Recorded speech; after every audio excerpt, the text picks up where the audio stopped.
Welcome to Separate Bedrooms. This week on the cooking segment of the show, we are going to make a tuna melt and Greek fried potatoes, all right? First thing I'm doing in my tuna melt is I'm gonna make fried shallots, all right? So I have some olive oil on medium heat here. Usually with my shallots, I would maybe fry them in like pork lard or like a high heat oil, right? But today, because I'm gonna use olive oil for the potatoes, I'm frying the shallots in here because I want the potatoes to pick up this fried shallot oil. It's gonna be delicious. So frying the shallots here, medium heat, thin slice the shallots as you can see. If you're doing this at home, you could use a mandolin, you could cut it, you could do all sorts of things. But just make sure your shallots are thin. You want to stir. This is my paper towel, all right? So I'm gonna go back into this here, okay? When the shallots come out, you gotta have like a little paper towel drying situation. Usually it's better if you have something like flat. This is like concave, but it is what it is.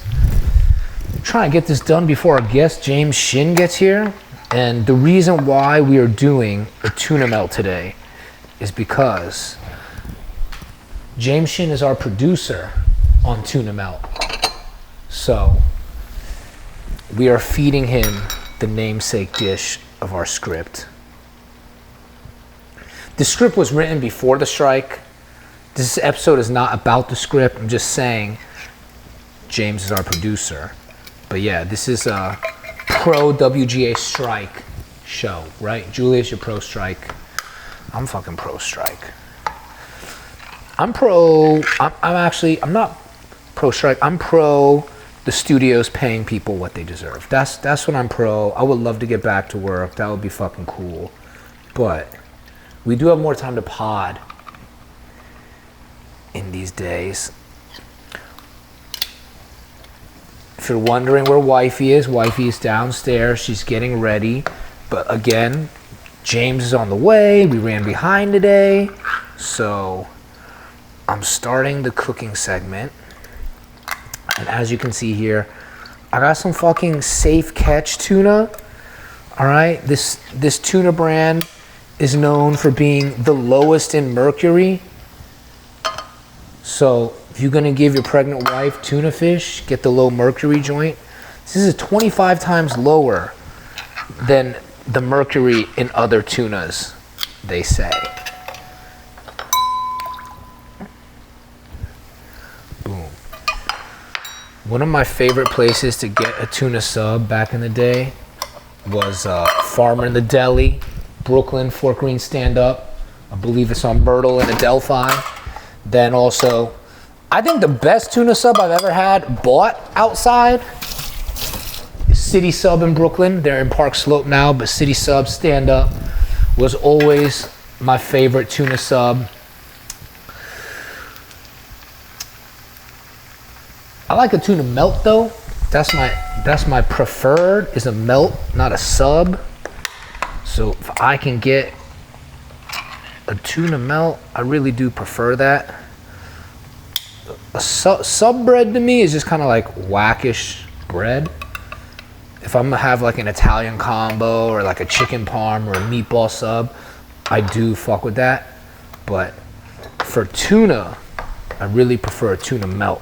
I think is best between rye bread or challah bread. Griddled, a little butter. And I'm gonna show you. I've been making this tuna melt recipe for a very long time. It's taken on many new forms. The ultimate final form included the fried shallots that we're doing right now. That's what really set this shit off.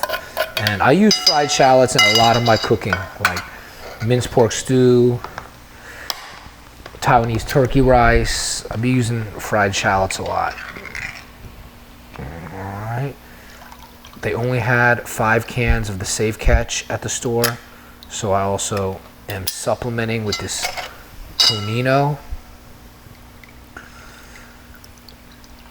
There's also a tinned fish craze going on in the world right now, especially on TikTok and in New York and just, you know, first class cities. I don't think they count tuna as part of the tinned fish craze unless it's like bluefin tuna in a tin, but I do. I love fucking tuna. I eat it year round. This is some of my favorite shit. Oh, let's see, how are these?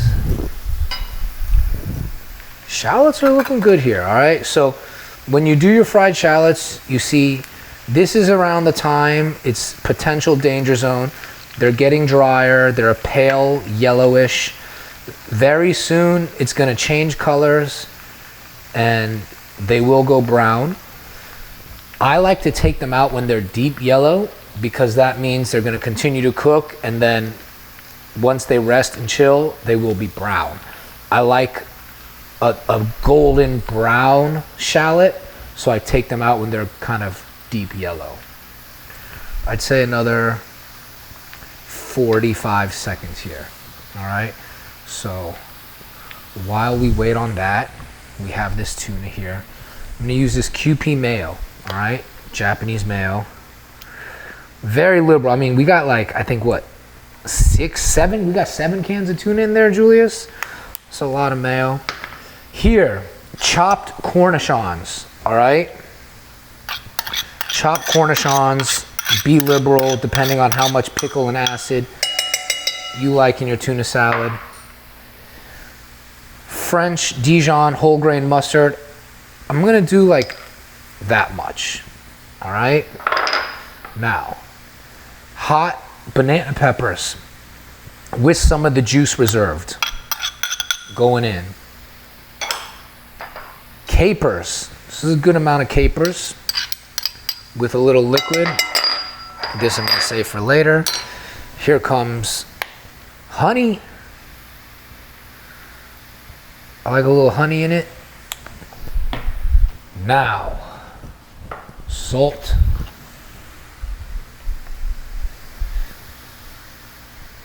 Maybe a little bit more salt. Yeah, there you go. All right. Shallots looking yummy here. Oh, some of them are golden yellow. Some of them, let me just give it another second in here because I don't like an under-fried shallot.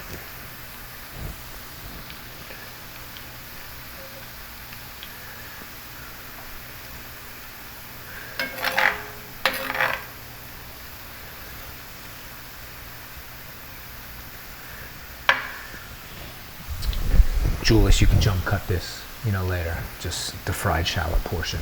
We'll jump cut it.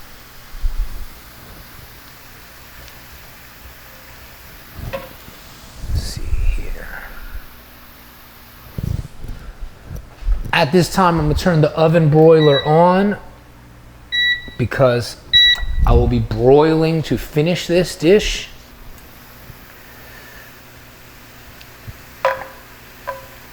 Some of this is real close here.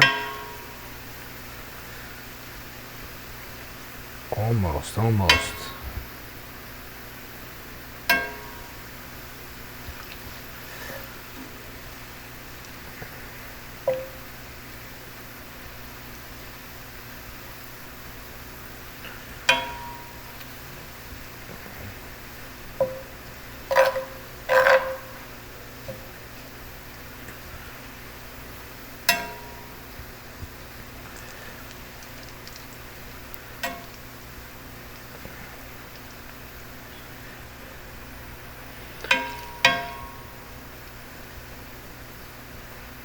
All right, at this time,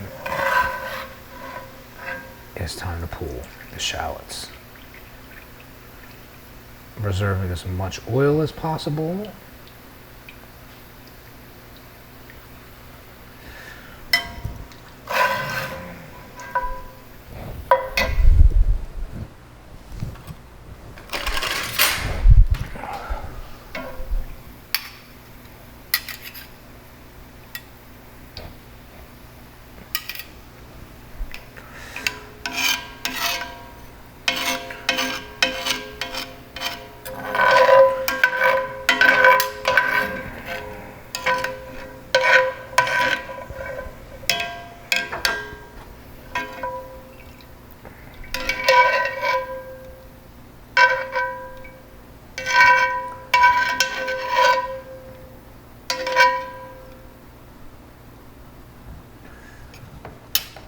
Okay.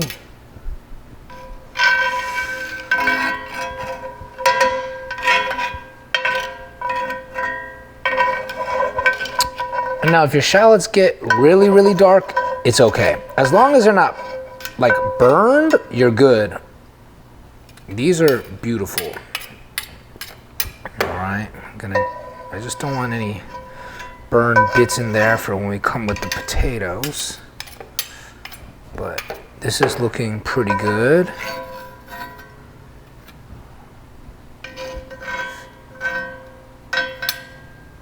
Perfect. Now, these potatoes I soaked in salt water first, and now they're gonna go in.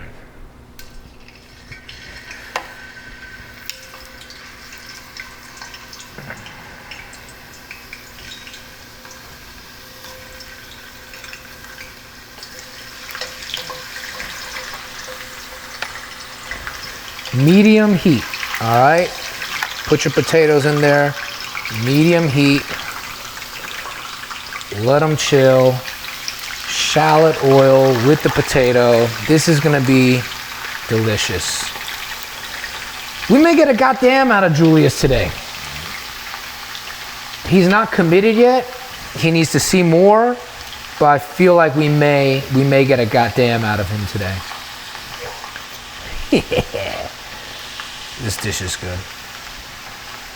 All right. As you can see, the potatoes were peeled, then cut. They're really delicious in here, hanging out. I think I could squeeze one more over here. There we go. Beautiful. I'll keep an eye on these. I'll turn the heat down just a little bit lower. That will be nice. Now, put our mixture there for 1 second. Bring over a knife. Hot shallots.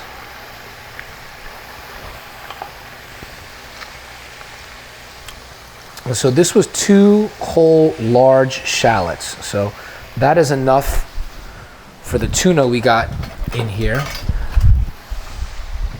I'm gonna go like this. Oh, let me get this funky tuna juice out of here. Oh yeah. I really feel like I'm on the Food Network today because I'm doing the cooking segment Dolo. I feel like only on the Food Network do people cook and talk to themselves. It's a nice vibe.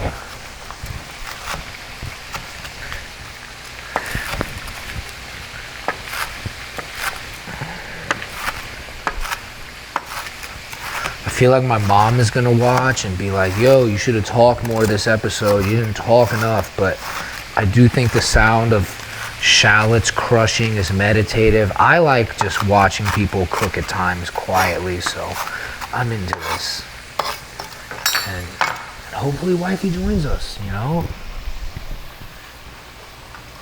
Here we go. Shallots going in, nice and crispy. Now, let's mix.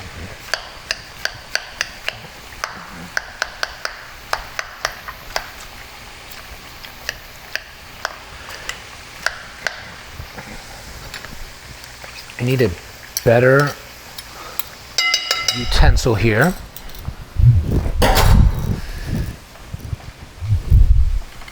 Here we go. This is good. Nice big metal spoon, chunky to chop it up. This is smelling fire right now. Julius, how do you feel?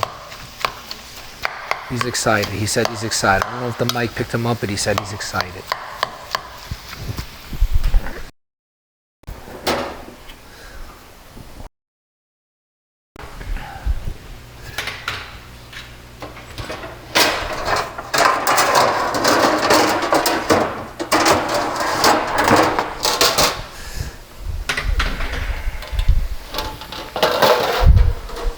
Potatoes going there in a second. All right.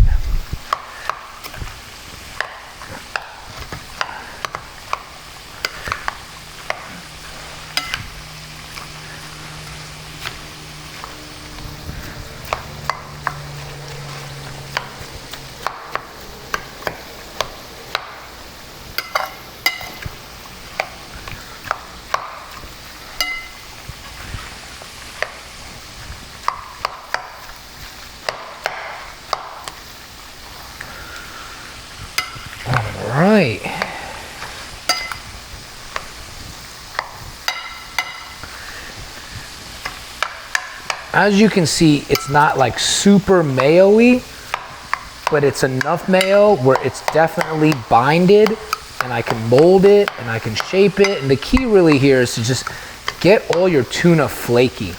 I hate biting into tuna salad and like, oh, there's a chunk of tuna. You really want this to be mixed well. When I say mix well, I always think of the homie Grandpa Kitchen. I don't know if y'all ever saw Grandpa Kitchen on YouTube, but that was one of my favorite YouTube cooks. Homie would just take like 100 bags of Oreos and crush them up and make like a fucking giant paella pan of some like Oreo brownie shit for his whole village. And he'd get to this part and he'd go, mix well. Very memorable show.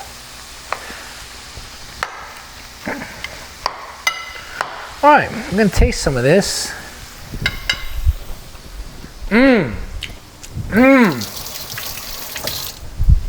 God damn. I had to say for you, Julius. I had to say it for you. All right, let's turn some potatoes.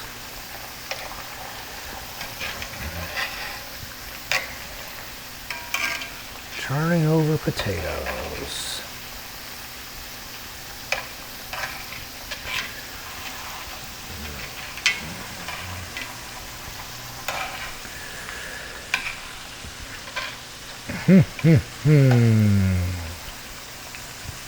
Nice, creamy, buttery potatoes.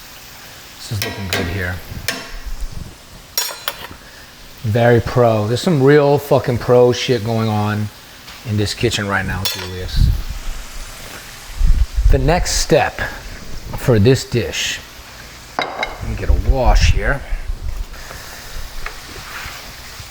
I'll say this, if there is one thing that this could have used a little bit of,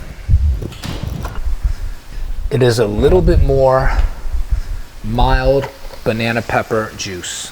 I like that. All right, a little more banana pepper juice. Just a little more acid. That's good tuna.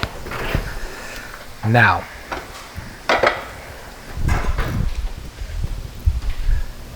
here's my griddle.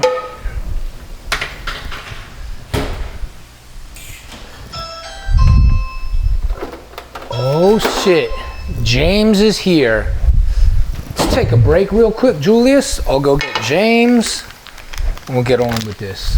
Yeah, I made Greek fried potatoes for you and a tuna melt. You came perfect time. I'm just about to put the tuna melt into like the fucking oven for you. Just to prove that, you know, delish. Asians do use the oven for things besides sneakers. Oh, that's amazing. Yeah, man. It's gonna be a nice meal. All right, Julius, we back on? Yeah. All right, let's mic up James. Up. Yup. No, I brought Good, some, bro. Jeju premium. Oh, wow. We don't have to drink it now. But Yeah. Let's do it on the show. Jeju. It's the ladies that go diving for pearls out there. a little 1 o'clock on Wednesday. Yeah.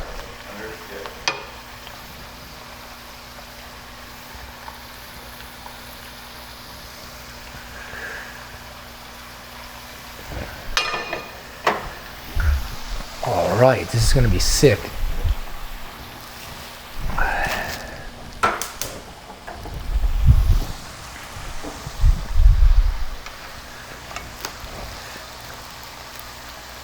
Yeah, wifey had a little tough night last night, like with heartburn, and then ended up like puking and stuff. So she's gonna try to join, but yeah.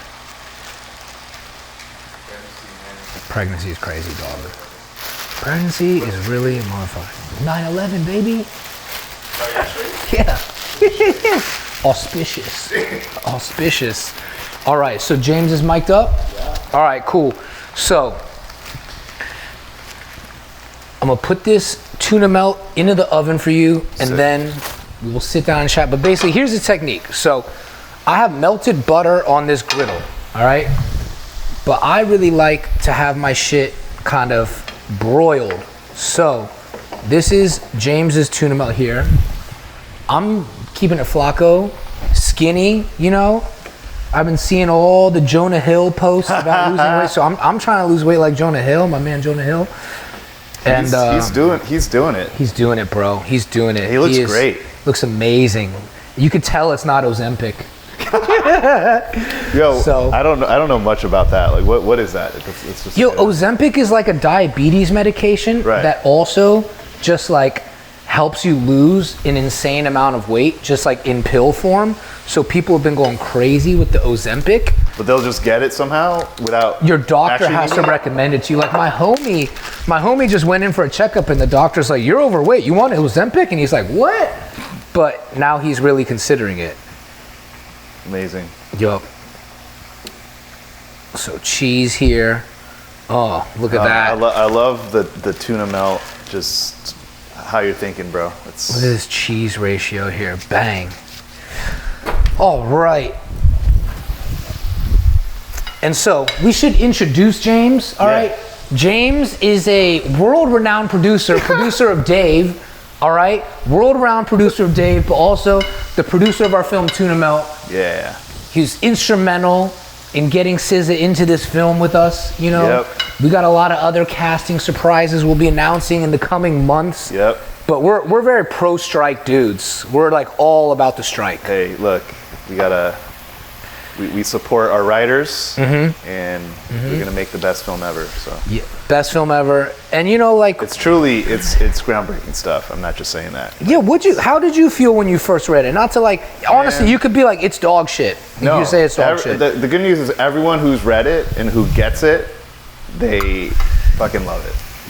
They fucking love it. They like my brand of insanity. It is wild, but all in all the right ways, and it's just kind of like throws you off, you know? Like you're just like, God, what am I reading right now?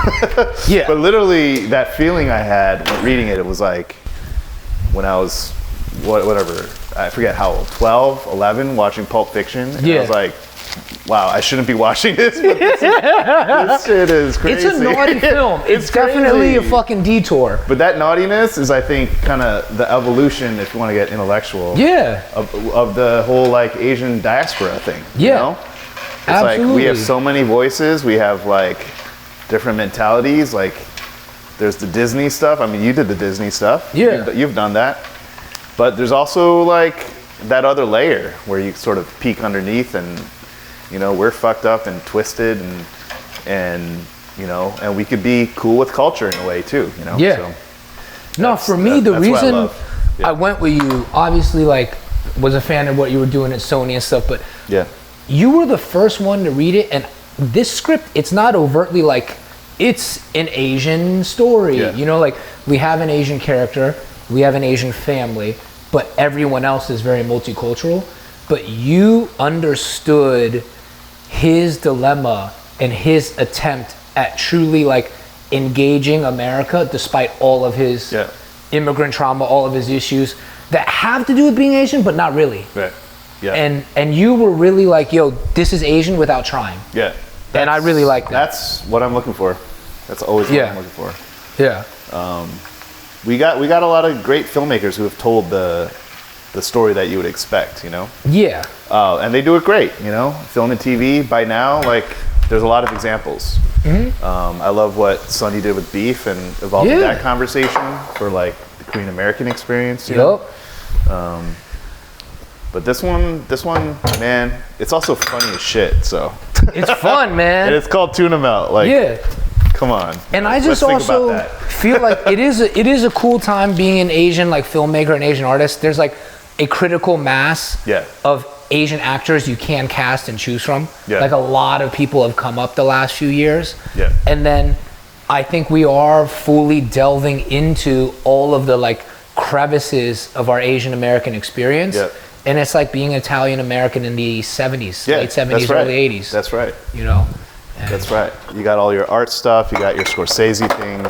You And I think it's just cool. Spaghetti movies. Yeah, there's just so many people with an authentic and real voice now that it makes it easier to step out with something like this, and I don't have to explain it. Yeah. And I don't have to like contrast it against, you know, all the expectations, all the shit people like wanted Fresh Off the Boat to be frank. Yep. Oh, hell yeah.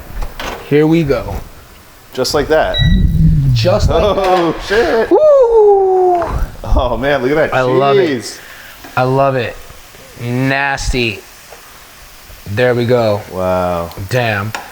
I like it when the cheese is like this, like a Panera sandwich. You see this? Bang. Oh my God. You know how you go to Panera and you get any bread and the cheese is just like crazy like this? Yeah. Oh my God. I'll turn this for you. Here you go. Oh, that is a tuna melt, man. This is a tuna melt, bro. Shit. This is a fucking tuna melt. Let me be respectful of this and use the right utensil. But here you go. And I like to bake the tuna in. Right. You know, a little more molded. What did you do with the, like, is this canned tuna and then you put in capers and all this other stuff? So canned tunas, capers, cornichons, mild banana peppers, whole grain Dijon mustard. The real key to my joint is the fried shallots. Okay. I fry shallots crispy, chop them up small, a little honey, a little like I like that. Peruvian pink salt. Gives you little surprises in the mouth. Yeah, I know you like the surprise in the mouth. So here we go.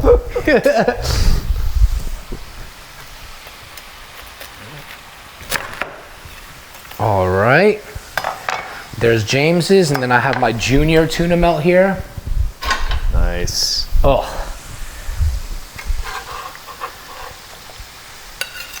It's a beautiful day. Wonderful day. There you go. You can have a taste of this here. See? You taste it by itself. Oh, Fire, right? oh. Get in there. That's then we flavorful. That is flavorful. Where are we sitting? Just We'll sit on the table, yeah. We'll stop down. there? Julius, you could reset. Is that a macro sweater? It looks like the macro. take another guess. It's not macro. That'd be funny SB? if I SB? pipping macro. I thought, look, I'm a Korean American coming Yeah. in. It's BTS. Oh. Yeah. It's a little subtle with the logo. Like Right? that, I did not know. I was not basically aware of only wear BTS. merch because like I don't really like Free is go good. shopping. Yeah, free is good. You're not trying to go spend your fucking life savings at Maxfield. Right? All right, Julius is giving us the heads up. I'm going to introduce our guest, superstar producer, also very good friend of mine, also the producer of our film Tuna Melt, James fucking Shin. Yay! All right, James has the #1 hit show on television right now. Dave, congrats. Thank you. Third Thank you. season. Third season. How many stand-up 69s did you have to give Brad Pitt to get on the show? Only one. It was very effective. Oh, It was very effective. Though, Was it delicious? It's just, it was delicious. I mean, all the years of whatever he's been doing, you know, like it's all balled You up can really taste it. into one experience, you know. All you need is one. All you need is one. I love it. I love it. James has also but brought thank us premium shoju from Jeju. Mm-hmm. And this is his first podcast. It's my first. I'm breaking myself in with this one. Pod Virgin. So, Pod Virgin. Exciting. I'm gonna dip in here for a second. Amazing tuna melt, an homage to the film that we're doing. So. I'm not worried about James Virgin on the pod because we have, my favorite group chat is with you and Swan. I don't think we could say a lot of things we say in that group chat, but I think it is definitely my favorite group chat. Best, most unprofessional group chat that I'm a part of. I mean, it's unprofessional, but we keep it business, we keep it moving. That's the beauty of partnership. Mainly it's unprofessional because of Andrew Sweat. I have to say. Shout out Andrew Sweat. Super producer working with Aaron Ryder. Great guy. Reps the Ohio. Was contingent. LeBron's coach's neighbor growing up. Fun fact about Andrew Sweat, our producer. Yep. But, so another thing that is interesting about you though, is the New York Times announcement of your marriage. Yeah. And like, So embarrassing. I read it, wifey read it. We immediately were like, you need to be a guest on Separate Bedrooms. She's not feeling well right now, but I'm bringing the enthusiasm for two. What's the process to get into the New York Times with your like wedding story? So, I mean, my life at that time was very much East Coast, right? Mm-hmm. And look, I'll admit I did the whole preppy thing, you know, went to Princeton. Yeah, we should tell the whole story, all right? So how... Want the story? Yeah. Oh, man. This is also, Damn. you know, no one else can option these rights. I've already I just got these dibs. rights. We're doing an Asian rom-com called First Chair, the James Shin story. That's right. It all makes sense. But once we release it on this pod, now it's licensable material. That's right. This is IP right here. Mm-hmm. We're creating IP right now. This is IP. Mom immigrated from Korea. Had my older brother, who's 8 years older than me. He's a brain surgeon, by the way. Shout out to Harvard Mass General. Can you give me a lobotomy? He probably could. Fucking sick. All right. He's Doctor Strange, but the Asian version. And look, my mom, she hustled. She hustled. I was born, my dad passed when I was younger, so it was really her. And like her in Chicago, living in the basement of a church, like cleaning in exchange for rent. Wow. Like that kind of hustle. Wow. Like wow, that wow. level of hustle. Wow, It's you not grew like, up with that. Yeah. My brother had the brunt of that experience. And then as she rose, by the time I was born, she like elevated to Dog, we're about to lower middle class. This is Minari 2. we got more than one movie. We got Minari 2 out of this shit. Fuck. But look, the truth is she came from a pretty well-to-do family in Korea. So the whole journey to the U.S. Was actually pretty bold of her, you know, to She come was here. like Mini Driver slumming it. Basically. Goodwill Hunting. Fake poor. No. Yeah. But it's like she had that set up in Korea, but like came here, you know, chasing whatever the dream meant for them in that era as immigrants. And had my brother and was just hustling, you know, like, and the Korean community in Chicago, like, really got behind her and like the elders and stuff. And, you know, she owes a lot to them. But basically I came around and I was kind of like, you know, 8 years younger. I was like the baby, but also, you know, my dad had passed. So it was really her and like her doing everything from Kumon to you know, running Kumon classes to, Your mom was a Kumon teacher? yeah. Wow. Ran a Kumon center in Chicago. Wow. And I'm a Kumon grad. oh, are you? Fuck, man, congratulations. Got you place. No, the funniest part of Kumon is that the logo is a sad face. Yeah. It's like, bring your child here. He's gonna look. So you can get fucking railed. The worksheets. Mm-hmm. But by the way, amazing branding that company, because like those worksheets are iconic. Incredible. Like that thin paper that's like translucent. That shit is like who Omar. thought of that? The Kumon packet is like Omar to the Asian community. You see it and you just run. You're like, Kumon coming! But, sorry, I cut you off. So, No, but it was all your the mom same. was well-to-do family, but came to America and then lived in the basement of a church and then came up. Question for you. Yeah. So do you believe in God now? I believe in Something. There's a big homie or big sister There's up a there. there's Or a homie. There's a big homie. alien There's a with sister. 70 heads. Exactly.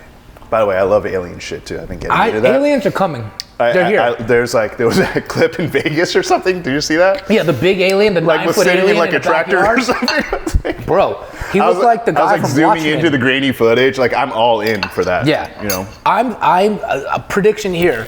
Mm-hmm. I think there is going to be information about aliens continued to be disseminated slowly, like an IV drip, for the next 6 months, I mean, We're I'm just getting surprised that like and then they're going to reveal they're here. none of the CIA heads of the past or FBI heads or presidents have ever let anything like slip that's like real, you know, but I feel like it's coming.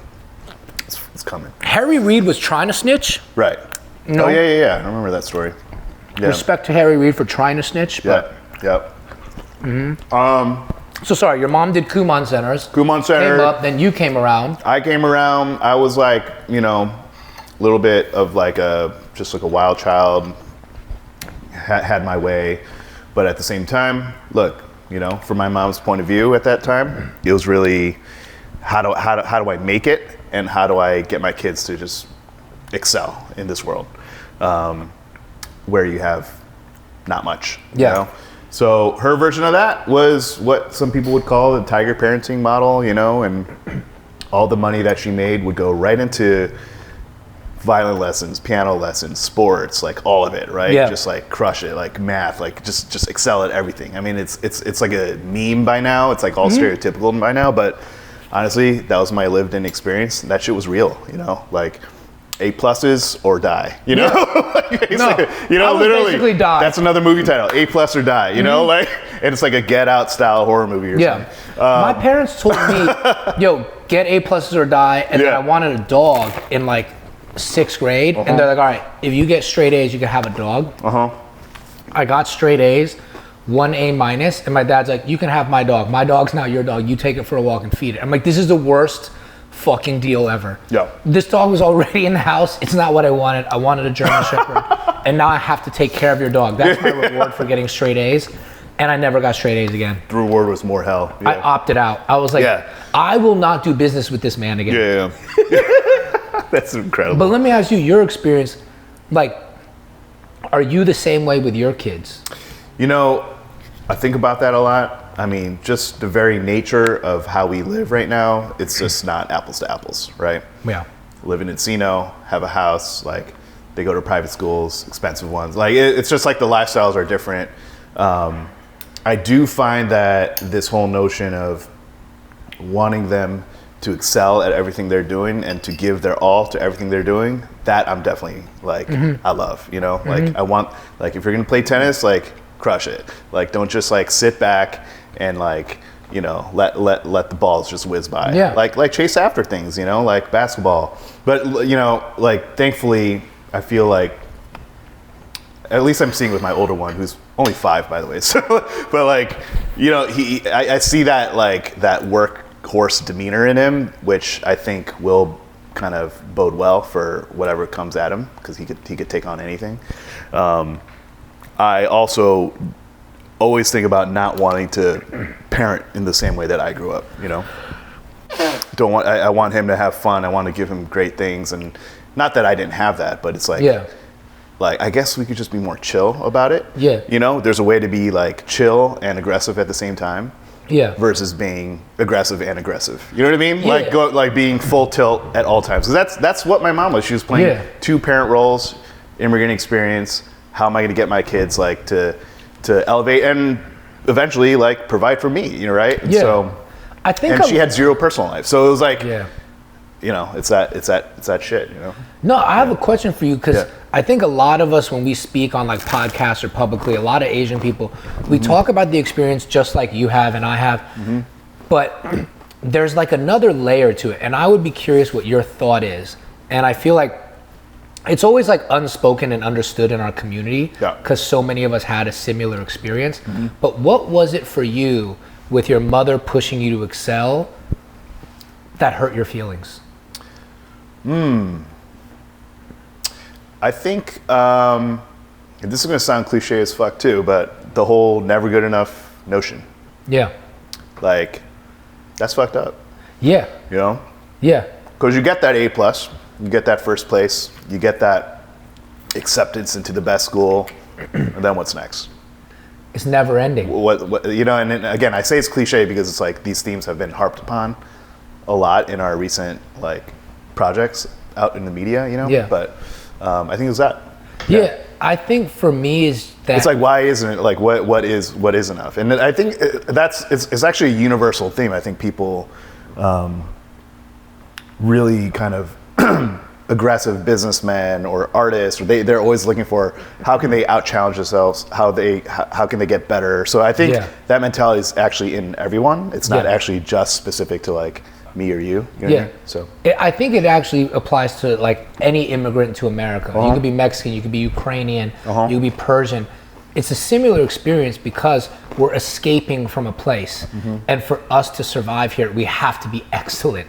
You have to be excellent just to live mediocre. Yeah. You know, and I think our parents saw that and understood it, and we're like, we're starting 20 points down, so you got to be 20 points better. Yeah. There's not an option to be less. And that shit is hard to see in the moment as a kid, because you're looking around you and you're like, why can't I just be normal? Like, why can't I just like do what they're doing and then like go to regular after school things and like get on my Game Boy and just, you know. Yeah. I think as a kid, you're looking for security. Right. You're so helpless in the world until maybe the age of 14. Yeah. Things seem out of your hands. You want to know that your parents are your anchor. And I think I'm lucky because my mom was not a good actor. Mm-hmm. She would be really hard on me and she would say shit to me, Emery, and Evan and be like, I got 3 of you guys. So like, one of you guys gonna do well and you'll be my favorite. And she was just like, I don't care if you suck, I got 2 other ones. And she'd say it to all of us at some point. The one saving grace for my mom was that I could just tell from day one she loved me. Yeah. Like she fucking loved me. I saw how hard she worked. I saw how much she cared. She never, I don't think she's ever said the right thing. Right. Like she's never said what I needed to hear. Yeah. Besides maybe 2 or 3 times in my life that I can like literally pinpoint. Right.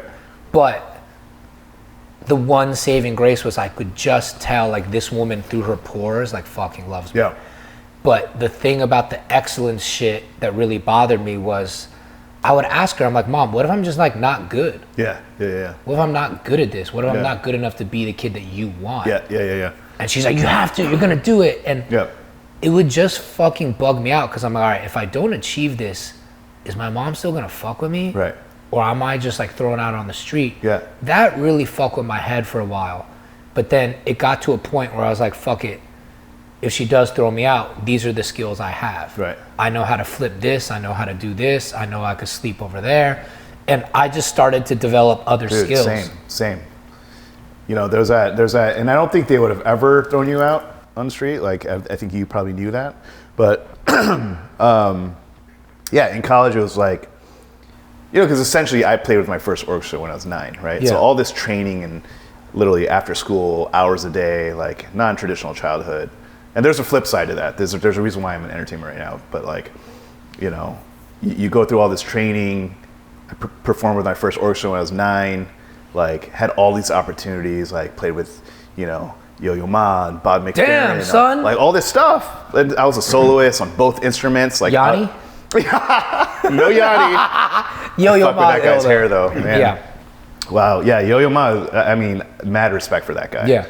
Talk about a guy that's like a singular GOAT. Like there's no like number 2, right? Like There's I don't know anyone else. Like if you're talking orchestra, I don't know anybody else. I just know Yo-Yo Ma. but Everyone knows Yo-Yo Ma. It's an interesting, because like he's an interesting figure because it's almost like Michael Jordan or something. Yeah. Right. Like he's a singular name that most people like. He's the David Chang of orchestra, Yo-Yo Ma.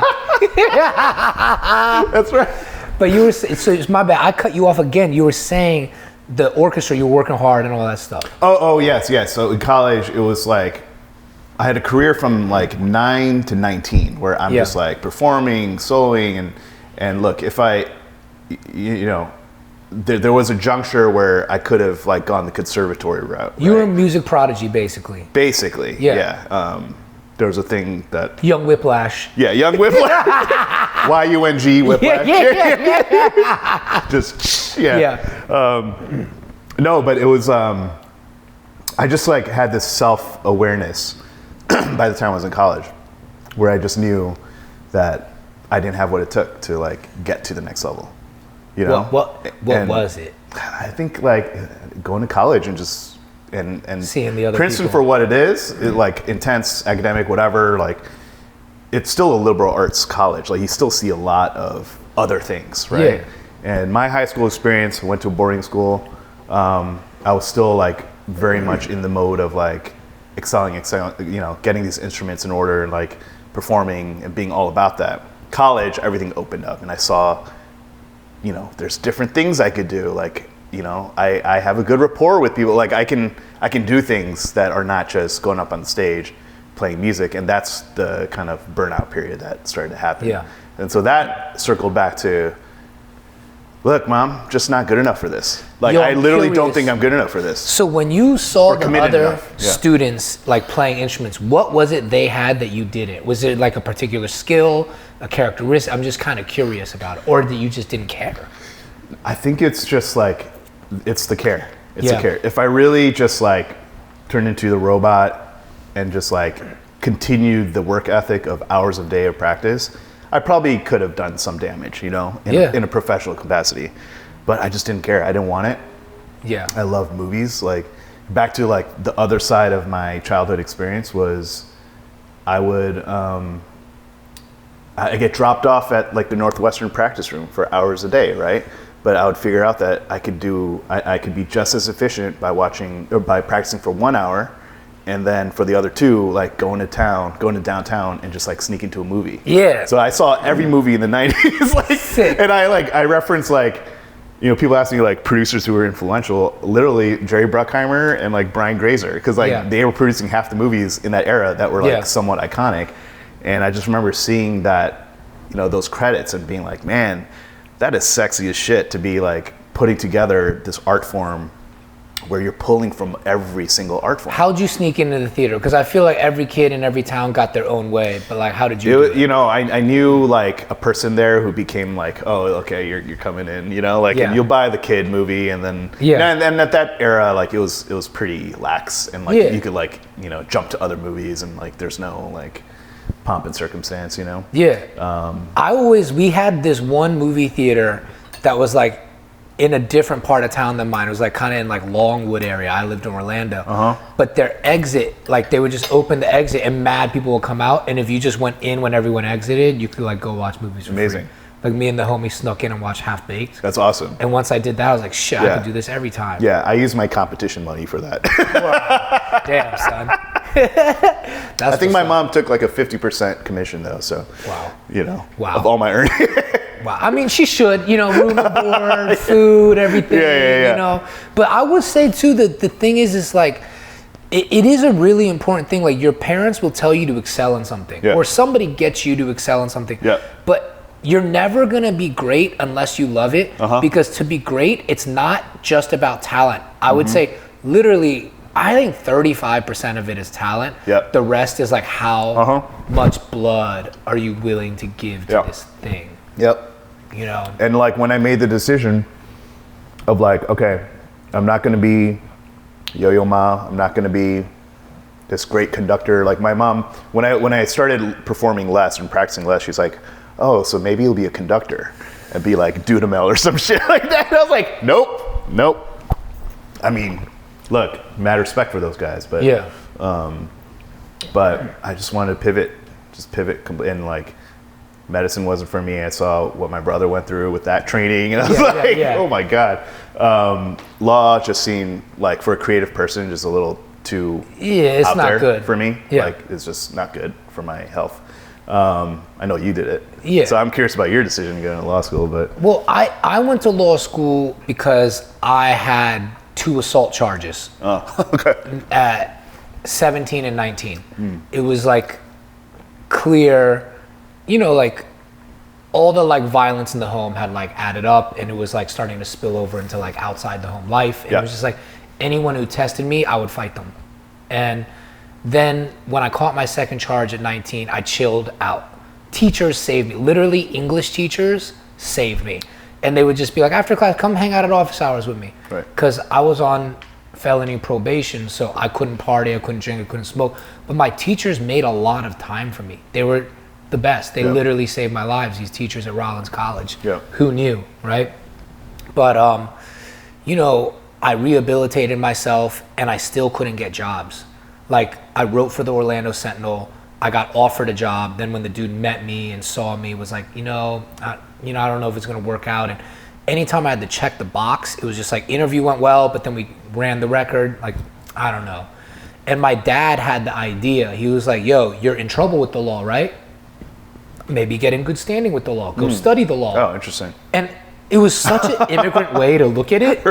But I was like, fuck it. Yeah, get inside it. Let me get inside it, because then maybe people will be like, all right, he's like really rehabilitated. Like, what other way to get inside the law than go to jail? Yeah. So I was like, I'll go to law school. And then I ended up doing well. Won like a New York City Minority Bar Fellowship, got a like big firm job, worked at the Innocence Project, but it wasn't for me. Yeah. Like, but was it the big firm job, like the 100 hours a week type of thing that you hear about, or? Yeah, it was, but I just didn't do it. Right. I was like, I don't give a fuck. Right. And then at Innocence Project, which was really interesting, that was the most like rewarding work I ever did. Yeah. And there was shit that they would have every intern or paralegal at the Innocence Project do, which was like log every one of your calls. And whoever the student was before you always did a bad job. Right, so you right, spent half the semester cleaning their shit up. Yeah. And then you'd start to log your calls. And then by the time you were done with your year at the Innocence Project, somebody else had to come in. Right. And I went to my supervising attorney, Vanessa Potkin, props to her. I was like, yo, Vanessa, this busy work, like, it doesn't make sense, right? Like, I'm just organizing this shit that the guy didn't do before me. And then by the time I get around to doing my job, there's no time to go work the actual case and get these people DNA testing. I want to make an impact. I want to make a fucking difference. And she's like, I like your attitude. You're a hustler. She's like, I'll make you a deal. Yeah. You can get the testing. You get these memorandums from the clerk or the judge to sign off. I'll take it easy with you on the logging, the phone calls, and the busy work of it all. Because what really matters here is, like you said, Eddie, getting the testing. Right. And I spent the rest of that semester. Wow. I just schmoozed That's the cool. clerk, and I got both my guys testing. Yeah. Both were guilty, but legal, like the legal process but you was fair. Right. That was what I was there to do, was to make sure and preserve that these dudes That's amazing. spending their life in jail got a fair shot. And I don't regret a single thing. And I learned so much from Vanessa Potkin, and myself, I was just like, yo man, like you gotta be in a place where like you get to hustle and you get to use your like wiliness to get ahead. Yeah, I mean, look, that's very resonant with me. Like when I made the decision, because my mom during college moved out to LA for business. And so I would start going to LA, and I knew like, oh, you know, the movie industry, like whatever, Brian Gray's or whatever, like how do I get to that, you know? Yeah. And so you skipped over the best part though. We're gonna get to the Brian Grazer part, but you're gonna get to first chair later. No, whatever. I know. No, let's do Hollywood. You're right. Okay. We'll do Brian Grazer Hollywood. My bad. Okay, and then we're gonna get to first chair. Yeah, no, I did my first internship out here. Like I had no connections, and so that hustle thing, that like wiliness, that figuring out how to get things done, you know, really kind of sprouted in that era, I think, and like that almost made me be fit for what Hollywood requires for anyone who wants to do it, you know? Yeah. And so, got an internship through just some alumni connection. I was literally like, you know, these are fancy schools. They all have like expansive alumni networks, and they just literally hit everyone up, see who responds. This guy hooked me up with Mike Medavoy, who's like a legendary agent, producer, studio exec. I mean, you could look him up. It's pretty insane, but so you would say it's worth going to a school like Princeton? Do you think that's it was good? I have no experience. It was ultimately great for me. By the way, I majored in music there. Yeah. I was a complete anomaly there. I was part of like one of the initiatives of bringing in more diversity, not just in terms of color, but also just like makeup, music, more of like what people were doing, right? Yeah. So for me, it was music. Definitely like flirted with, you know, majoring in English, but then I figured out I can get straight A's if I just major in music. So, and by the way, like that allowed me to get into like music composition and like all these things, and allowed me to work with. Sorry, it allowed me to work with Paul Lansky, who was like the guy behind that song Idiotech by Radiohead, and like, literally like working with him, and he co-produced my whole senior thesis, which is a whole album. Wow. Like, that experience was like incredible. Is this album available on Spotify? iTunes. Sick. I had a cheesy title for it too. It was called Tropsicle, because my whole thing was like, I was a little bit fed up with the snobbery of the classical world, you know, quote unquote fine arts.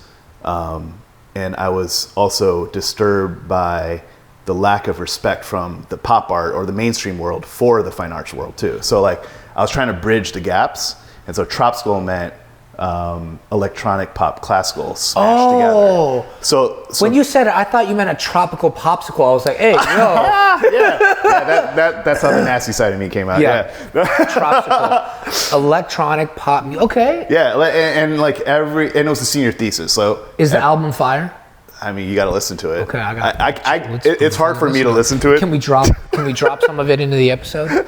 I'll send you a track. I'll send you my favorite track. Send us a track to drop in the episode. But we've never had any music underneath this. Maybe we could use this as a theme song. Yeah, it'll be some score. Yeah, the Tropsical theme song. My favorite track on there it was all experimentation. Yeah. Because you had to take an academic mindset to like the thesis, right? Yeah. Couldn't just be like beats and work with random like local artists or whatever. It was more like an academic experimentation in music, and like I got really heady with it.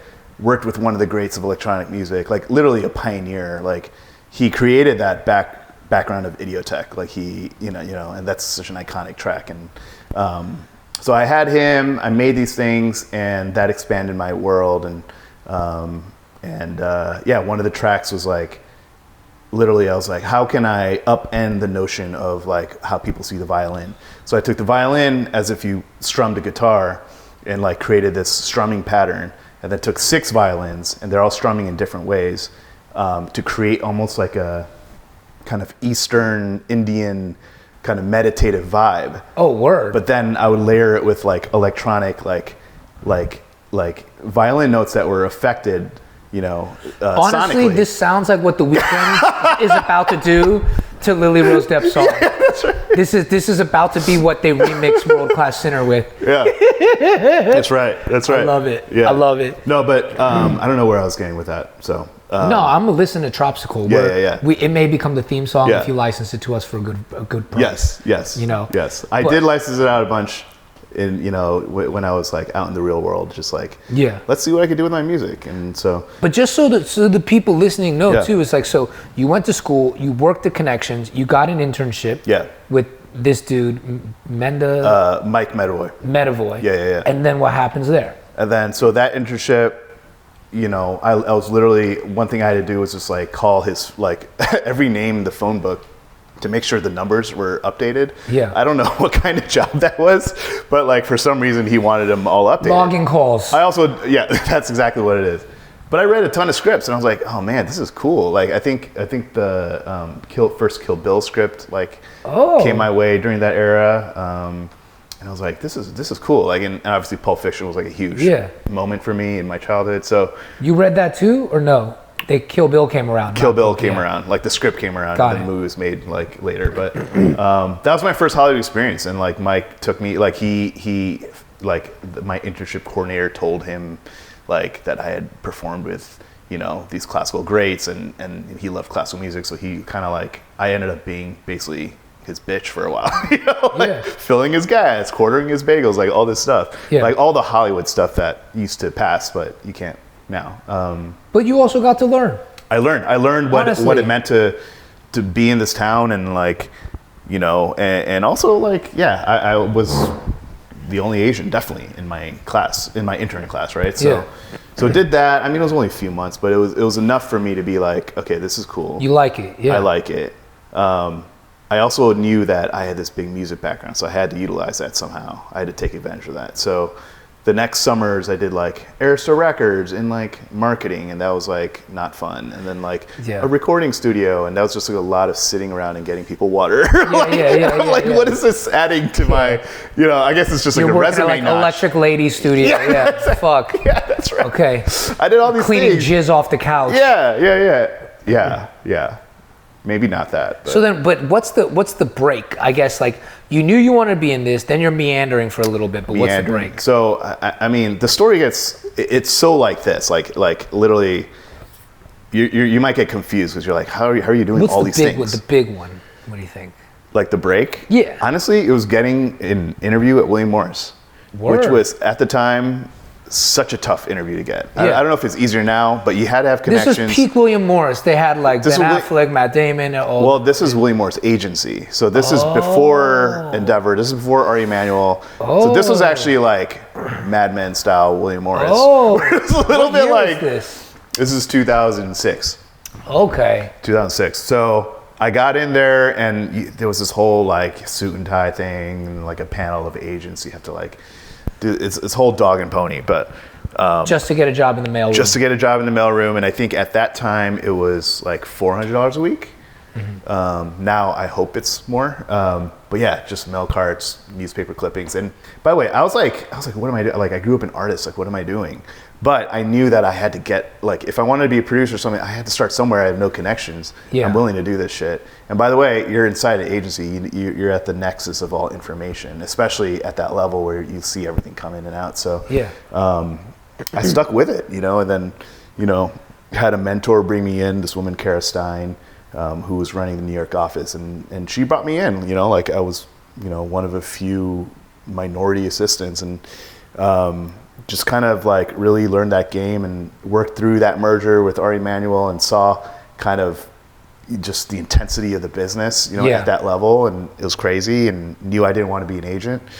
Always had this creative bone, like I could speak to artists, like I know what art is, like I am an artist. So what was it about being an agent that you knew you didn't like? I'd be curious about this. I think it was just like my peer group did, like they support artists, but they couldn't understand art in a way, and like I felt like producers can do that better. Yeah, the or even producer, executives. I do feel like the producer is the closest. Well, I would say your manager on the personal side is the closest business relationship, but to the art and the film, to the actual production of it, your producer is absolutely, I think, the closest. And if he isn't or she isn't, you probably got the wrong producer. Yeah. And your film's probably going to be ass. Yeah. That's right. You got to care. So you left the agency. So left the agency. They moved me. They get, I wanted to move to LA, so I convinced my wife to come to LA, and thus started my LA journey, where I was like, all right, I'm going to work for a production company. Worked at MRC at the beginning days of this company called MRC. Yeah. And it was a lot of like development assistant stuff, which like, I don't know, like I was just like, I just have to do things a little differently. Yeah. This wasn't vibing for me. The person I worked for was leaving, and like, so it like things didn't mesh there. It's interesting because you're breaking into this wild west kind of industry. West. Yeah. And as a kid, you're a troublemaker and you break rules. Yeah. But so far, you're following the rules. I guess so. Yeah. Was there a moment you broke? Like, what was like really the big turn? I think so. The big turn. So I'll get to the big turn. So MRC. Okay, it wasn't good. So I was like, I'm a music guy. Like, let me figure out what job there is in this industry. So I was like, music, film, TV. Literally Googled it, or fucking GeoCities, or whatever it was back then. And it was this job called music supervision. And so that's when I was like, all right, I'm going back to my network, which was high school network, college network, now the William Morris network. And that, so like, I reached out to everyone. I managed to get a meeting with every single music studio head. Yeah. Everyone at like Paramount, Sony, whatever. The only one who had a job opening was the people running Sony TV music. Yeah. And for me, film was always like the thing. I was always like, that's Hans Zimmer, that's John Williams, that's all that. Yeah. But by the way, they all started in TV and stuff. So I ended up taking this job. It was available, and it was great. Like, I worked on 60 shows, Breaking Bad, Community, like Masters of Sex, working on like, the music supervision teams, and like, as like an in-house executive for Sony TV.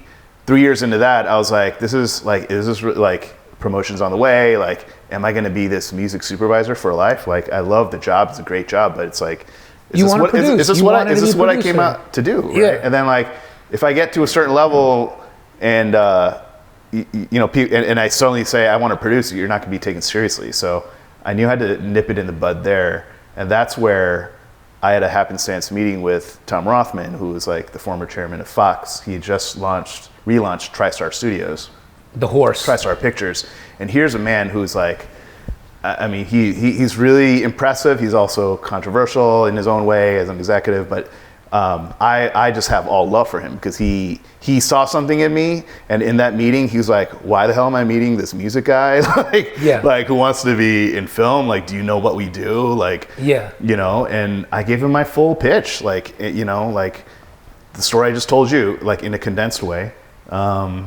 and he just bought into it, and he loved music. He did Walk the Line, Moulin Rouge. Like, he wanted to do more music movies. This is before La La Land came out, and like the explosion of music movies after that. Did he mention at all, like, what was the clincher? Because sometimes I like, after a meeting, like 2 weeks, 3 weeks, a month later, a year later, whoever hired me would be like, you know where you got me? It was this. Right. Did he ever reveal what You know, I don't think he did. I actually want to ask him. Yeah, it'd be cool to know. But what I do know is that it was like, there was something about you. There's something about this kid or whatever, right? Because that's a big leap to go from music supervision to an as an exec exec at TriStar. to start over, like at TriStar, and like to read 8 scripts a day suddenly, and books, like literally 8 scripts. Like I had to catch up. Like this like workhorse mentality just kicked right back in, and I was like, all my peers, they're there. I'm here. I got to catch up. I have this niche that I'm gonna bubble up.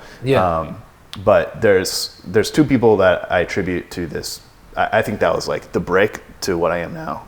So it's Tom, but the guy who introduced me to Tom, and this goes into my side hustles, which is tutoring, basically life coaching, and making beats. So through those things, I'd struck a really close friendship with Doug Belgrad, who was then the president of motion pictures at Columbia Pictures, and had gotten to know him and his family really well. And he was like, look, like, I know you want to jump into this sphere. Tom Rothman's coming over. Like, you should just meet him. And this was even before before Tom hired anyone. And so that's how that meeting got set up. And then I knew I had to, like, it was like my performance stage moment where I was like, all right, I'm going to this meeting. I'm going to knock it out the park. I'm going to figure this guy out.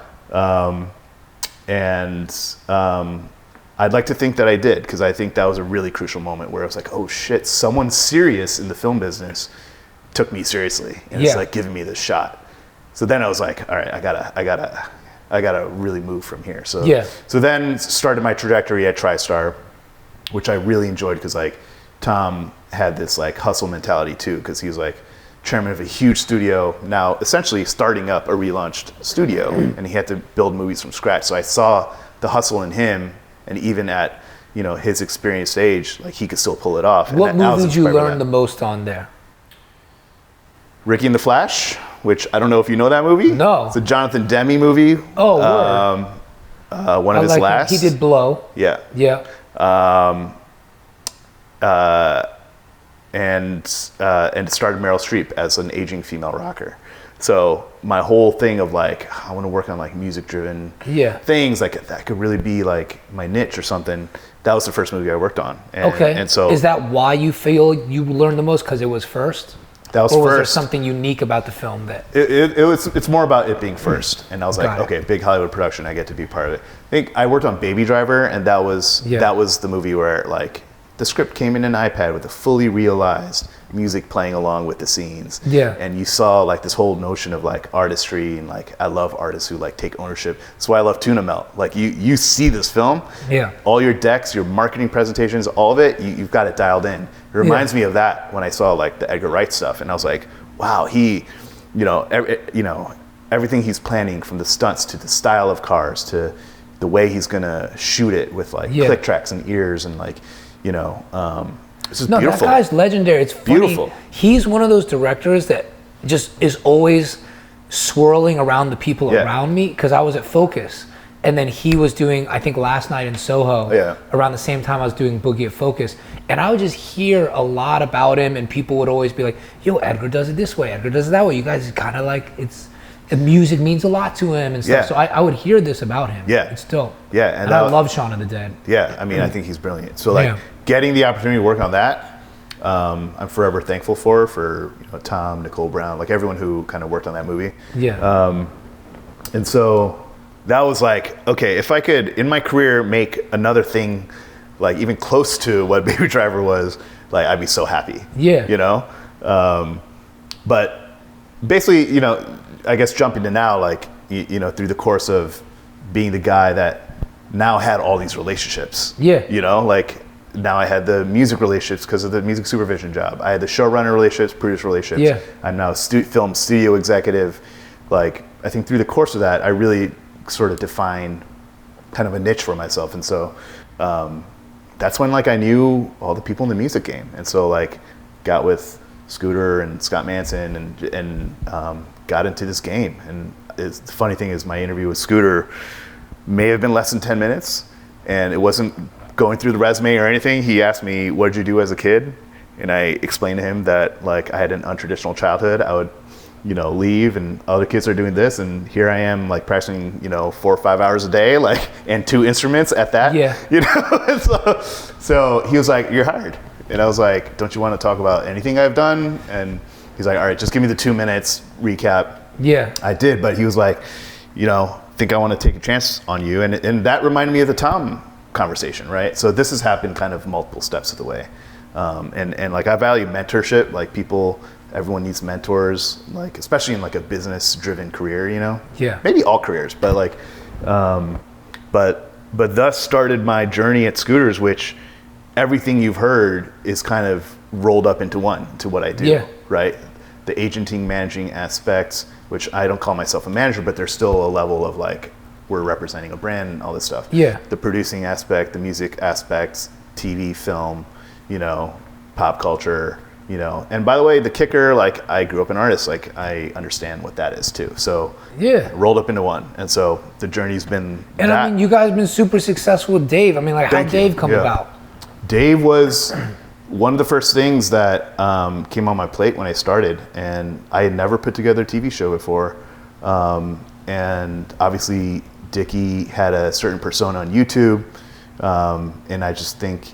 and I thought he was brilliant, and obviously not for everyone. And by the way, who is for everyone? Because I don't think you're making great art if you are for everyone. Yeah. But he wanted to find his partner, his creative partner. Yeah. And I know he had been meeting with a lot of people, and this came on my plate, and it was a great challenge to just tackle, because I was like, and there was an effort at that time of like big YouTube people, like who can, translate into film stars or TV stars or whatever. And I think it had been tried a lot and didn't go. It sputtered. So yeah. I think there was a consciousness of Dave not wanting to be, and by the way, it's never his vision to do like the YouTube version, of his show or something, Yeah. So it all came down to creative partner. Like I at TriStar, I was all about like great directors and great writers and great artists, right? And boosting them up. People use the word auteurs right now, like that word is a little bit like snobby, I guess, but yeah. it's someone who had a real voice, who could compliment him. And I had set up a meeting with Temple Hill, who's run by Marty Bowen. He used to rep Jeff Schaefer. Jeff Schaefer was unattainable, was unavailable. He runs Curb, had this, I believe it was a Showtime deal at the time, and he was ungettable, but he was like, he was the guy that we made the link, we got the link to him, and we just kind of said, you're the guy. And Jeff saw Dave and met Dave, and they got obsessed with each other, and it was like a match made in heaven. So like after all the people Dave had met, this is the one that clinched. And then from there, it was just like that. See, that shit is dope, because people are always like, this person's unattainable, this person's untouchable. And like, just like as we've seen in our relationship, with certain actors, people are like, no, they're not reading, they're not. And then, you just send them a message, or somebody sends a little bird. Yeah. And they're like, no, I fuck with him, I fuck with his writing. Yeah, I'll take a look. Yep. And it's just like, that's how you have to go. You can't take no for an answer. Yeah. It's the oldest fucking adage, but it's really true. Especially in the producing game, like. I call you a lot. Yeah. Like, this is I mean, we talk basically every day. Every day. Yo, I'm curious about this, because no one will ever say it to me, right? Yeah. But I'm curious. Do I hit you up more than most neurotic directors, or am I on the like far end of the neurotic director spectrum? You will not hurt my feelings. I would say more. I would say more. Further end. Like more neurotic, more questions. But I welcome it, because I feel like we share a worldview and a language that it's like comforting to be like talking to you. Like it's like look, we're trying to put together this film. Every film is hard to put together and make, and like yes, we've gone through ups and downs and packaging, but whatever. But like it's always such a joy to just be like talking about the ideas, what works, what doesn't, being straight about value, all this stuff, and like, and even that aside, like all the other jokes are super fun. No, I want to know this, and I like it, because my approach to making film now is realizing it's gonna take you 3 to 5 years minimum to get a film set up. Yeah. It's like I've had hits just out of nowhere in my life, but like to really do this shit, I think the universe wants me to just eat shit and grind, and I'm down. Right. But I look back at our text chain and I'm like, dude, I send Shin 3 to 5 ideas a day. And it's been happening since late 2021. We got together like November 2021. It's been going all the way till now. But what I realized is it's making the film better, because every single day I'll work on the deck a little. I'll like think about the script, think about how I'm going to shoot it, think about what I'm going to tell so-and-so playing this role. And it's just like that movie needs to kick around in your head that long for it to be ripe and mature to be made. I swear to God. It is only getting better, like, truthfully. Like, even our recent discussions about casting, I'm like, oh, never saw it that way. But wow, what an interesting version of that movie. You know, like... You have to, like, marinate with the story and marinate with the characters. And I think that's the part I'm growing into as a filmmaker, is accepting, no matter how talented you are, no matter how hard you work, there is a requisite amount of time every story needs to marinate in the filmmaker's hand. Yep. I mean, that's why I enjoy working with you. It's like, that's the best kind of filmmaker. Like, and also it's like to not be in a rush. Like, I like that, you know, there's another like methodology, another worldview of like filmmaker where like you either get it done now or we're moving on, you know? And obviously we love to get this done now. Like, that's, of course, but like every film is a startup. Like, it takes time. But I appreciate that you have that passion to just keep grinding, keep working it through. And thankfully me and I think Sweat, shout out Sweat again. You know, we're all on board for that, you know? If I had to make a prediction, I think this is a summer 24 film. I think we make it summer 24. That's how it feels to me. I think that's the requisite amount of time.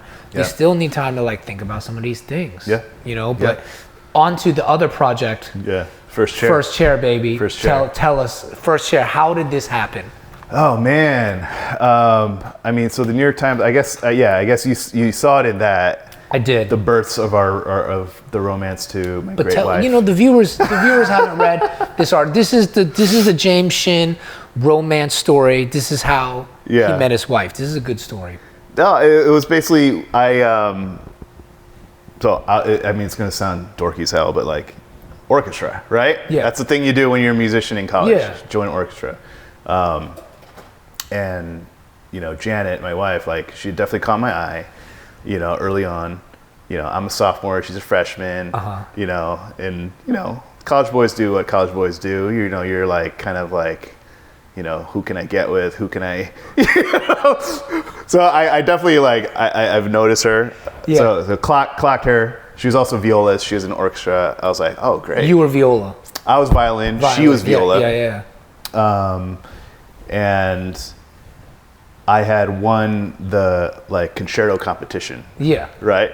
So which meant like you get to perform, you know, at the Princeton concert like as a soloist on stage.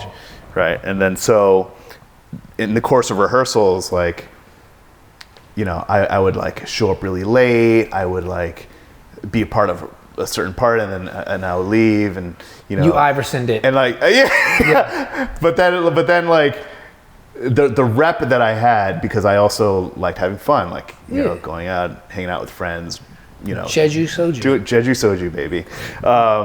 So there was this like perception of me as like this like party boy, like something, you know, like this, and honestly, maybe a dick, like maybe it was like a fucking dick, you know, like who's this guy who just comes in and out, like he's sitting like way up front, like, and so forever she just thought like I'm just like this asshole, like who is this? And I think in the article, like I literally was on like when the announcement was made, the wedding announcement, it made it to not the Ringer, it didn't exist then, it was like oh God, what is it called? It's like Grantland. It made it to Grantland. Oh, and like no they were, way. And they were like, our favorite wedding announcement this week was the story of James Shin and Janet, who called him a quote unquote delinquent for like not showing up, and like and those are pretty harsh words, you know, like, you know, but later she, obviously through the course of rehearsals and stuff, like figures out,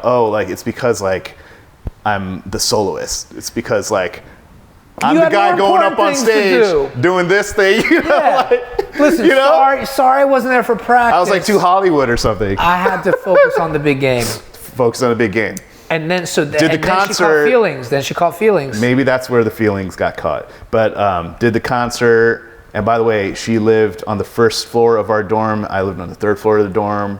And, up to that point, I'm always like playing cool, like barely noticing her or whatever. Walking by for months, did the concert. And then we actually, orchestras go on tour, right? So like, during winter break, I believe it was February, we went on tour in Prague. Yeah. And that's where we first kind of, really got together. So Prague was like where it was like, all right, let's put down these guards. Like, I'm not this Hollywood asshole, and I'm also not this delinquent. I've actually like noticed you. And I feel like maybe you like me a little bit, this bad boy. Oh, you said this on the trip. Maybe I'm a little bit of a bad boy. I mean, in probably more nuanced words, but but essentially, yeah, that was like when we first got together, and then the rest. Wait, no, you gotta you went very in detail with these like jobs and shit. This is what I want to know. All right, she thought you were a slacker and fucking didn't care, a delinquent. Yeah. You do your concerto. Did she say good performance, anything, good job? A very like curt version of that. What was it? Yeah, good job. Oh, really? Job. She just was there a handshake? Was there a hug? Was there a pee-pee touch? I don't think so. No? It was just good job. Good job. Good job. Like, did you walk by her? Did she walk by you? It was a walk by, and I was like hoping for more than that. A little bit more. Good job. But you got a good job. Like, maybe that is some version of Sparks. You know what I mean? There was an ember. There was an ember. There was an ember. Like a little. There was an ember. So then how much longer did you wait till this trip? I mean, I think I performed in the late fall, and the trip was February. So it was like, and then there was like Christmas break and stuff. And wow, there's like 3 months in between. She had I gotta say this, all right. We've talked about. She had a boyfriend too. Oh, okay, but we've talked about a lot of Asian American shit today. All right, the excellence thing we have to work on, the mother love we have to work on. The number 3 thing we got to work on, Asian homies, all of us are guilty of this. We need a shot clock. All right. You catch feelings, you make eye contact, you got 24 seconds to pull up, bro. You need to say something. Hey, ma. Something as simple as, hey, ma, good job. Just get some embers going. Yeah, I guess we could say we weren't in the shot clock era. You weren't in the shot clock. You were in the ancient Asian. We have now evolved, hopefully. Yeah. See, Julie is born in the Philippines, but this guy getting shots up quick. Oh, man, I could see it. Now he's locked down. He's married, though. No shots. Oh, he was born in San Diego. That's like saying. But I feel like in the Philippines, he was getting shots up quick. He was real quick offense. Yeah, let's. Julie, show us the offense here. He really is Steve Nash of the Philippines, just getting shots up quick. So quick with the ball. So quick. So then, all right, you waited a full fucking 3 months. I'm giving you a hard time. I would do the same shit. All right. I've told the story before, but there was one point. There was a girl I liked in 8th grade for an entire year, and I didn't say something. So my homies decided to write a letter that said, Eddie wants to eat your dingleberries, and put it in her locker. And they basically just blocked my shot before it was even taken. They just like covered the hot pot. It was like putting a lid on the basket. There was no even point to shooting it. But so you waited 3 months. Yeah. No, I think for me it was just like, it was a balance of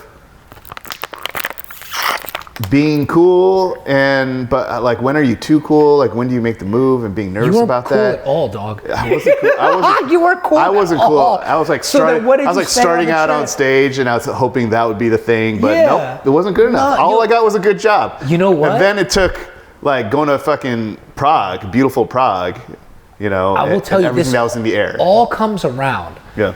Your psychology is so similar to mine. Because our moms trained us to be excellent and to be useful, I really thought the way to attract a woman was like, be useful. Yeah. Have skills. Right. Luckily, I was like, look what I could do. Luckily, having skills does translate into having money, which people tend to like. Yeah. People can't front. They do like that. It's a perk. Yeah. But, so Prague, what did you say to her, dog? How'd you pull up? Oh, I mean, I think it was just a course of hanging out. I can't remember just like a specific moment, but it was very. I started to hang out. I mean, just like we had a mutual friend. Shout out you and me. She's gonna love Shout the out shout out. You and me. And she, we had a mutual friend who I think helped bridge us together. Honestly, on that trip, like I mean, her name's literally you and me. You and me. You and me, chill, baby. But yeah, bridge the gaps, and like maybe help kind of like get rid of all that filler. And have you been to Prague? Nah. Oh man. But shorties like Prague. It's beautiful. Beautiful place. Yeah. Like there's like it's like the dark version of Paris or something. Shout out you and me. Shout out Prague. Yeah. Yeah. It's like the Severus Snape version of Paris. Yeah. You know what I mean? It's just beautiful. It's like, all right. So you guys start hanging out. Yeah. And then you start getting closer. Yeah. And then did you was there you expressed yourself? There's expression. I wouldn't say it was full smash burger, No. Was there a first there was some kiss? marinating. How was the first kiss? Was there a first kiss? There's first kiss. Oh. There was a first picture. Oh. I'll have to dig up that from the archives. Yeah, we need this. We need this for Julius in the episode. But I'll try to find it. The first picture. Yeah, you got. But even the way we're posed, I'm like too cool, I'm like, I fucking love and it. she's also a little bit too cool. Like, love it. There's this dance of like being like, and maybe it's an Asian thing, like not being like overly emotive and like maybe there's some of that going on, like don't play your hands too loose, So, but yeah, and then like just imagine the setting. You're like being put up in like really nice Prague hotels. There's like daily tours of like the Charles Bridge and the cathedrals, and like you're playing classical concerts. I'm fucking getting on stage, like playing, like, that's a setting, that's a world. So it's funny. That's not usually the setting things happen for me. Mine is usually we're like in a Zan dungeon, but like that does sound romantic. I don't know. I honestly I'm kidding. No, not a Zan dungeon. I'll do dinner and then I see what you the mean. couch, and then maybe we'll split a bar in half. But yeah, but yeah, it all started with like this perception that I was just like a nothing, like a delinquent, Yeah. and not a nothing from like a life she way. liked it, like though. more of like what an asshole, She liked it. Yeah. She definitely did. She enjoyed it. I mean, you married her. I did. Yeah. I did. I mean, we've been together since 2003. Damn, 20 years? Yeah. Isn't that and you're crazy? happy still. Yes. See, thank kids. God. So, see, dude, I have, 2 kids. I'm 40 now, and then my homie's been married like 7, 8, 9, 10 years, and they all starting to, do the complaining, and I'm like, dog, I need to do a solid at least 50 years. I'm 49, I need to do 50 years. Maybe I'll start complaining around year 45. Yeah. Right? But until then, I need to just head down and enjoy this. Yeah. Yeah. Enjoy it. Like, nothing is expected in life. You try your hardest to like just keep things like just popping on all levels. Keep it popping. Depending on what your own style is, of course. Keep it exciting. Wifey's keeping it exciting by not participating in the pod today. That's right. That's keeping right. it spicy. That's right. That 9/11 baby. Oh yeah. Yeah. But yeah, first chair. Fucking A. I mean, look, we could turn that into something great. So we are. I'm licensing the rights. Those rights are taken. You heard it here first. A lot of firsts here. Yeah. Also, his son is a great football player. Yeah. Great arm. So I'm licensing first string. First string. First string, first chair. James's first movie. Everything. Shout out Joe Burrow. Yeah. His idol.